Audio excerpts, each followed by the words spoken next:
Harry Kane নৈপুণ্যে জয় দিয়ে champions league mission শুরু করলো বায়ার্ন মিউনিখ। জার্মান জায়ান্টরা ইংলিশ ক্লাব চেলসিকে হারিয়েছে ৩-১ ব্যবধানে। অন্যদিকে আতালান্তা ৪-০ গোলে বিধ্বস্ত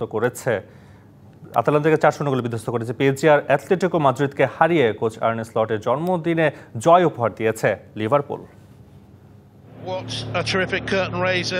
দুই মৌসুম পর চ্যাম্পিয়ন্স লিগে ফেরা, তাছাড়া প্রথম ম্যাচের প্রতিপক্ষ যাদের বিপক্ষে ২০১২ সালের পর কোনো ম্যাচেই জয় নেই, এমন সমীকরণ নিয়ে বায়ার্ন মিউনিখের বিপক্ষে মাঠে নামে চেলসি।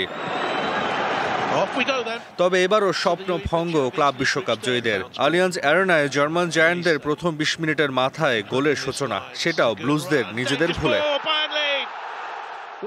৭ মিনিট পরেই ব্যবধান দ্বিগুণ করেন হ্যারি কেইন। এবার চেলসির ময়েসেস কাইসেদোর ভুলে স্পট কিক থেকে গোল করেন ইংলিশ স্ট্রাইকার। ২ মিনিট পর চেলসি এক গোল শোধ করলেও দ্বিতীয়ার্ধে আবারও এগিয়ে যায় বায়ার্ন মিউনিখ। চেলসির পাস থেকেই সুযোগ পেয়ে মৌসুমের দ্বিতীয় গোল করেন Kane.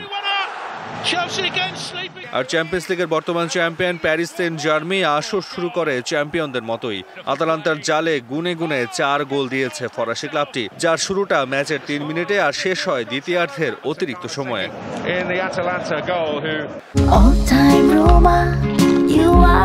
All time Roma. Taste it, love it.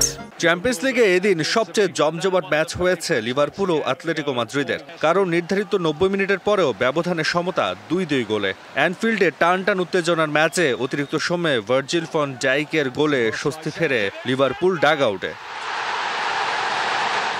চলতি মৌসুমে সব আসর মিলিয়ে এ নিয়ে টানা ৫ জয় পেল লিভারপুল। তবে মজার ব্যাপার, সব ম্যাচেই তারা জয়সূচক গোলের দেখা পেল ৮০ মিনিট পরে। তবে এদিন অলরেডদের হয়ে নতুন কোনো মুখ আলো ছড়াতে পারেনি। কোচ আর্নে স্লটের জন্মদিনের রাতে জয় উপহার দেওয়ার মূলে রয়েছে অ্যানফিল্ডের ঘরের মানুষ বনে যাওয়া মোহাম্মদ সালাহ। ম্যাচ হারের পাশাপাশি আরও একটি অনাকাঙ্ক্ষিত ঘটনা ঘটে অ্যাথলেটিকো মাদ্রিদের ডাগ আউটে। দর্শকদের সঙ্গে কথা কাটাকাটিতে জড়িয়ে লাল কার্ড দেখে মাঠ ছাড়েন ক্লাবটির coach Diego Simeone. Taswar Nafi, DBC news desk.